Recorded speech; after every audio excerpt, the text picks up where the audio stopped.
जय माँ इंद्राक्षी जय अम्बे। इंद्राक्षी धाम में दर्शकों आप सभी का हम हार्दिक स्वागत करते हैं।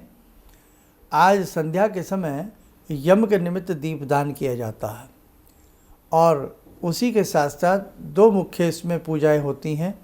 यम के निमित्त दक्षिण दिशा में दीपदान किया जाता है और साथ में भगवान धन्वंतरी का विशेष प्रकार से पंचोपचार या षोडशोपचार पूजन करके उनका शुभ आशीष प्राप्त किया जाता है। भगवान धन्वंतरी आयुर्वेद के प्रदाता हैं। जिस घर में भगवान धन्वंतरी की पूजा होती है वहाँ स्वास्थ्य संवर्धन बना रहता है। अब बहुत लोग उदय तिथि के हिसाब से त्रयोदशी को महत्व देते हैं, तो इसीलिए हमने आज ऐसा रखा है कि आज आप त्रयोदशी बहुत अच्छे से मनावें और आप सबको बहुत बहुत शुभकामनाएं। और कल की भी अग्रिम त्रयोदशी की आपको बहुत बहुत शुभकामनाएं। और कल उदय तिथि के हिसाब से जो त्रयोदशी मना रहे हैं वो क्या करें, कल भगवान धन्वंतरी का विशेष प्रकार से पूजन आप लोग जरूर करें। उसकी जानकारी मैं आज भी देने का प्रयास करूंगा और कल सुबह 7 बजे के अंक में भी आपको बताने का प्रयास करेंगे।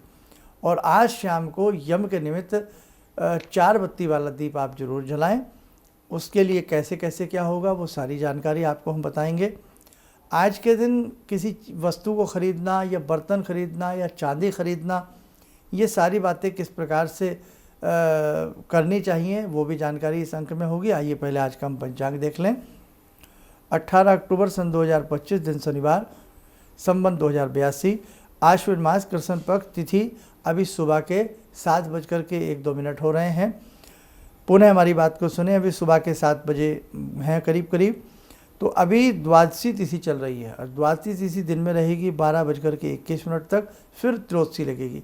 इसलिए शाम के समय आप दीप लगा लें और कल भगवान धन्वंतरी का प्रातःकाल स्नान आदि करने के उपरांत सुंदर तरीके से भगवान धन्वंतरी का पूजन जरूर करें। तो ये अपने आप में दोनों दिनों का हिसाब सुंदर बन जाएगा।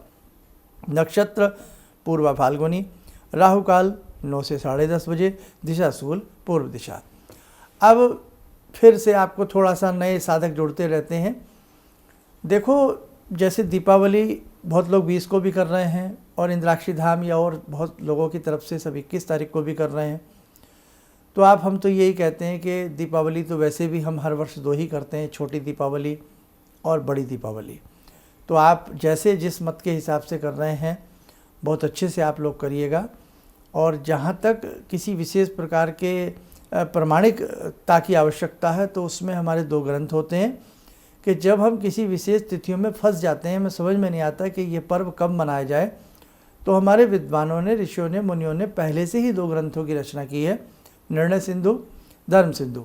अब दोनों के हिसाब से जब गणित निकाला गया है, आप खुद भी देख सकते हैं, ये हमारी बताई हुई बात नहीं है, जो वो ग्रंथ बोल रहे हैं उन ग्रंथों के हिसाब से 21 अक्टूबर की बड़ी दीपावली बनती है। ऐसे ही एक शताब्दी पंचांग आता है, शताब्दी, जिसमें 100 सालों का रिकॉर्ड होता है। तो शताब्दी पंचांग में आज तो लिखा नहीं गया है, बहुत पहले से ही उसमें लिखा गया है कि उसके हिसाब से भी 21 अक्टूबर की बड़ी दीपावली बनती है। अब इससे ज़्यादा प्रमाण आपको क्या दिया जाए। बाकी बेटा देखो, सबका अपना अपना वो है, कोई किसी के मतानुसार चल रहा है, लेकिन कुल मिलाकर के अपनी दीपावली को हर्षोल्लास के साथ मनाएं, चाहे आप 20 को मनाएं, चाहे आप 21 को मनाएं। और जो साधक 21 को बड़ी दीपावली मना रहे हैं तो 20 को छोटी दीपावली तो वो मनाएंगे ही मनाएंगे, तो कहीं इसमें संशय नहीं रहता। अब जैसे उदय तिथि आज भी नहीं है, कल उदय तिथि है, तो कल से ही अगर आप 5 दिन का धनतेरस से लेकर के बहुत अच्छे से सब कुछ करेंगे तो 20 अक्टूबर की छोटी दीपावली, जिसे हम नरक चतुर्दशी या रूप चौदस भी कहते हैं, 21 अक्टूबर की बड़ी दीपावली, 22 अक्टूबर का अन्नकूट गोवर्धन पूजन और 23 अक्टूबर की भ्रात द्वितीया बनती है। तो इस प्रकार से आप इनको समझ लें। अब आज की बात क्यों है, क्योंकि यम के निमित्त त्रयोदशी में दीप जलता है, तो त्रयोदशी तिथि शाम को भी आपको मिल रही है। तो आप सुंदर तरीके से अपने 30 त्योहारों को अपने मन से करें, सुंदर तरीके से करें, बिल्कुल मन को परेशान आप लोग ना करें। अब शाम के समय आज क्या करना है, थोड़ा अन्न ले लें, जैसे चावल हो, गेहूँ हो, कोई भी अन्न ले लें, किसी दोना पत्तल में रख करके एक आटे का या मिट्टी का दीप लें, उसमें 2 बत्ती डाल दें, क्रॉस कर दें उन दोनों बत्तियों को, तो चौमुखा दीप बन जाता है, 4 बत्ती वाला, यानी कि 2 बत्ती डालने से 4 बन जाती है ना।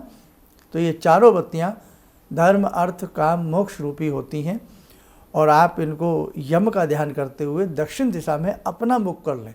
बत्तियां तो चारों दिशाओं में हो गई, आपका मुख दक्षिण दिशा में होना चाहिए और दक्षिण दिशा जो होती है यम का द्वार होती है, यम का स्थान होती है। दक्षिण दिशा में मुख करके दीप को प्रज्वलित करें और प्रणाम कर लें। दीप पर थोड़ा सा जल का छींटा साइड में लगा दें, थोड़ा चावल छोड़ दें, फूल व फूल छोड़ दें, हल्दी मिष्ठान कुछ भी थोड़ा सा वहीं उसी दोने में रख दें। प्रणाम कर लें कि हे यमदेव, आपके निमित्त मैंने जो ये दीप दान किया है इसे आप स्वीकार करें और मेरे घर के ऊपर, मेरे कुल के ऊपर, मेरे परिवार के ऊपर आपकी दृष्टि सुंदर से सुंदरतम बनी रहे। मेरे घर में कोई अनहोनी घटना न घटे। आपकी कृपा से सभी को पूर्ण स्वस्थ, पूर्ण आयु की प्राप्ति हो। बस ऐसा बेटा भाव जगा करके सुंदर तरीके से आप अपना दीप जलावें। अब जैसे अब जो लोग कल उदया के हिसाब से करेंगे और आज भी कर रहे हैं तो उनके मन में ये वहम आएगा ये तो हमारे इच्छा दीपक हो जाएंगे। देखो, बढ़ता कर्म शुभ होता है, बढ़ते कर्म में कोई हानि नहीं होती। इसलिए आप ध्यान, जैसे नवरात्र, इस बार एक नवरात्र बढ़ा हुआ था ना, तो बढ़ते कर्म की साधना करना, बढ़ते कर्म के नियम संयम निभाना हमेशा शुभ होता है, उसमें आप घबराए ना। यम के निमित्त बहुत लोग तो 40-40 दिन लगातार दीप लगाते हैं और बहुत लोग आज भी ऐसे हैं जो यम के निमित्त प्रतिदिन दीप लगाते हैं, पीपल के नीचे जाकर या कहीं भी। और बहुत सारे अंधविश्वास जन्म ले रहे हैं कि इस दीप को देखना नहीं चाहिए। अरे भैया, घर के बाहर जलाओगे और आप नहीं जलाओगे, सभी लोग जलाएंगे तो क्या दीपक पर नज़र नहीं जाएगी? नज़र जाएगी। इस प्रकार के वहम में ना फंसें। अब हम बात कर लेते हैं, यम के दीप आपको बता दिया, शाम को अच्छे से जला देना। हाँ, एक बात और, प्रतिदिन नया अन्न रखा जाएगा, पुरान पक्षियों को या कहीं चींटियों को डाला जाए। प्रतिदिन नया दीप लगता है, प्रतिदिन नई रुई बत्ती लगती है, सरसों के तेल में ये दीप जलाया जाता है। Okay, final. आगे बढ़ते हैं। अब लोगों के मन में बहुत सारी बातें हैं, सामान कितने बज के कितने मिनट पर ख़रीदें। अरे भैया, अब वो ज़माना नहीं है। पहले क्या होता था कि 30 त्योहारों का हम लोग वेट करते थे कि तब आएंगे, तभी कपड़े सिलवाएंगे, तभी हम नई क्रॉकरी लेंगे, नए बर्तन लेंगे। अब तो प्रतिदिन व्यक्ति परचेजिंग कर लेता है अपने हिसाब से, जब जेब में पैसे होते हैं। और अच्छी परचेजिंग ही व्यक्ति, सभी अच्छी परचेजिंग करना जानते हैं, सबको तहजीब है, सबको समझदारी है। इसलिए इस प्रकार के भ्रांति वाली बातों में मत फंसना कि आज के दिन ही हम सामान खरीदेंगे तो हम राजा बन जाएंगे। ये वास्तव में धनत्रयोदशी का जो पर्व है आज और कल का, ये पर्व यम के दीपदान के लिए है, भगवान धन्वंतरी की पूजन के लिए है, बुजुर्गों बड़ों से आशीर्वाद लेने के लिए है, बच्चों को प्यार देने के लिए है और अपने घर को सुंदर से सुंदर भक्ति भाव में बनाने के लिए है। बहुत लोग इसमें हमसे कमेंट्स में पूछ रहे थे कि झाड़ू कितने बजे ख़रीदें। अरे भैया, क्या पहले कभी आपने झाड़ू नहीं खरीदी? हम ये कितने बज के कितने मिनट पर ख़रीदें? क्या आज ही हम घड़ी देख करके बाज़ार भागेंगे? सोचने की बात है। इस प्रकार के भ्रामक तथ्यों से अपने आप को बाहर निकालें। हाँ, अब हम सिद्धांत पर लौटते हैं। सिद्धांत में यह है कि जैसे पहले क्या होता था कि पुराने बर्तन जोड़ लिए जाते थे और फिर नए बर्तन ले लिए जाते थे। तो लोग बाग क्या करते थे कि धनत्रयोदशी आती थी, अब एक रोज़ तो बर्तन पुराने होते नहीं, साल भर के इकट्ठे करते रहते थे। और उस ज़माने में जो बर्तन थे वो कांस-कूट के, कांसे के, पीतल के बर्तनों का रिवाज ज़्यादा हुआ करता था। और आज कांसा और पीतल बहुत महंगा है, स्टील उसके मुतालिक बहुत सस्ती है, बहुत सस्ती है। इसलिए वो बर्तन बहुत अच्छे हुआ करते थे, जो वो अक्सर वो तिड़क जाते थे या टूट जाते थे, पुराने बर्तन हो जाते थे। तो व्यक्ति रोज़ इकट्ठे कर लेते थे अपने महीने 2 महीने के, और जब धनत्रयोदशी आती थी तो नए बर्तन ले आते थे। इसलिए नया बर्तन लाना घर में शुभ होता है। और अब तो बर्तन बड़े ही सबके घर में स्टील के हैं और मेटल के बर्तन बहुत कम हैं, इसलिए ना वो टूटते हैं जल्दी से। हाँ, शगुन के हिसाब से कोई चांदी का, कोई आप भगवान के लिए चांदी की जोत ला सकते हैं। भाई, घर में एक नई शुरुआत हो, घर में रजत आवे, घर में चांदी आवे, चांदी की भगवान के निमित्त जोत ले सकते हो, चांदी की कोई कटोरी ले सकते हो। आज भी ले सकते हो, कल भी ले सकते हो। कल उदय तिथि के साथ धनत्रयोदशी है, आप कल भी ले सकते हो, ऐसा कुछ नहीं। आज और कल दोनों दिन आपको भगवान की कृपा से कुछ भी चांदी का बर्तन, चांदी का पात्र खरीदने का मिल रहा है।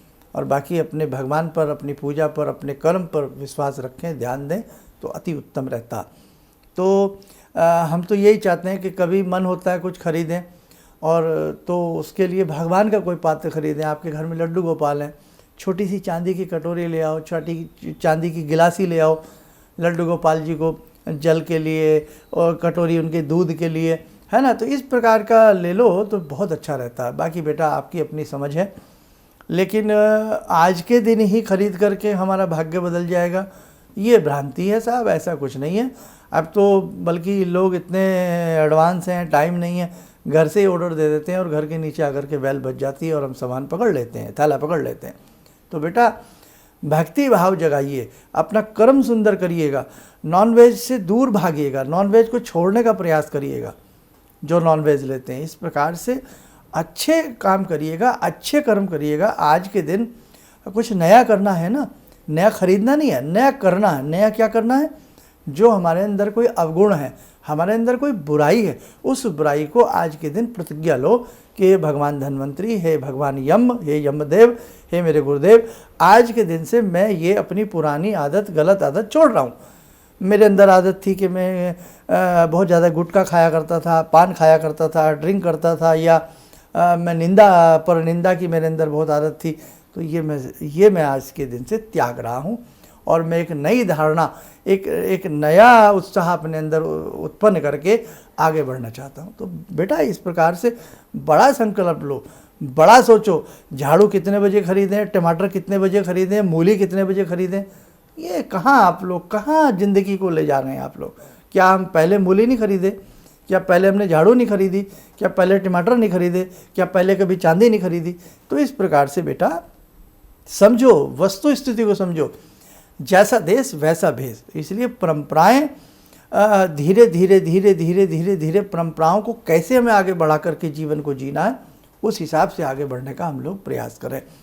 हमारे अंदर जो अवगुण हो उन्हें छोड़ने का प्रयास करें, और जो कुछ हमें अच्छा नया दिखता है ना आज के दिन, उसे ग्रहण करने का प्रयास करें। और ख़रीदने की ही बात आती है तो चांदी आज के दिन, रजत खरीदना अच्छा माना जाता है। या कोई भाई, हर आदमी की तो सोना चांदी खरीदने की देखो पॉकेट पे नहीं होती है। कितनी महंगी चांदी हो गई है, 2 लाख को पार कर रही है चांदी, 1.5 लाख के आसपास सोना जाने को है, 1.25 लाख से भी ऊपर। तो हर आदमी की हैसियत नहीं है, इसलिए सोना खरीदना तो कोई फिजूल की बात है, बनता ही नहीं है कि भाई आज के दिन सोना, किसी शास्त्र में नहीं लिखा है कि आज के दिन सोना खरीदना चाहिए। चांदी की जरूर प्रामाणिकता मिलती है, चांदी रजत होती है, भगवती का वास होता है और सुंदरते सुंदरतम मानी जाती है। इसलिए चांदी का कोई सिक्का, चांदी का कोई भगवान के लिए जोत बर्तन खरीद सकते हैं, आपके लिए अच्छा रहेगा। चलिए, समय हो चला आज की ध्यान साधना का। आज की ध्यान साधना में जुड़ते हैं भगवान श्री पुरुषोत्तम से, भगवान श्री हरि से, धन्वंतरी भगवान श्री की कृपा सबके घर में बरसे। ॐ करारविन्दे न पदारविन्दं मुखारविन्दे विनिवेशयन्तं वटस्य पत्रस्य पुटे शयनं बालामुकुन्दं मनसा स्मरामि, बालामुकुन्दं मनसा स्मरामि। कस्तूरीतिलकं ललाटपटले वक्षस्थले कौस्तुभं नासाग्रे वरमौक्तिकं करतले वेणुकरे कङ्कणं सर्वाङ्गे हरिचन्दनं सुललितं कंठे च मुक्तावले गोपास्ति परिवेष्टितो विजयते गोपालचूडामणि शान्ताकारं भुजगशयनं पद्मनाभं सुरेशं विश्वाधारं गगनसदृशं मेघवर्णं शुभांगं लक्ष्मीकान्तं कमलनयनं योगवृद्ध्यानगम्यं वन्दे विष्णुं भवभयहरं सर्वलोकैकनाथं। कवच बना लें, ध्यान करें, भगवान श्री हरि की कृपा हम सबके ऊपर बरस रही है।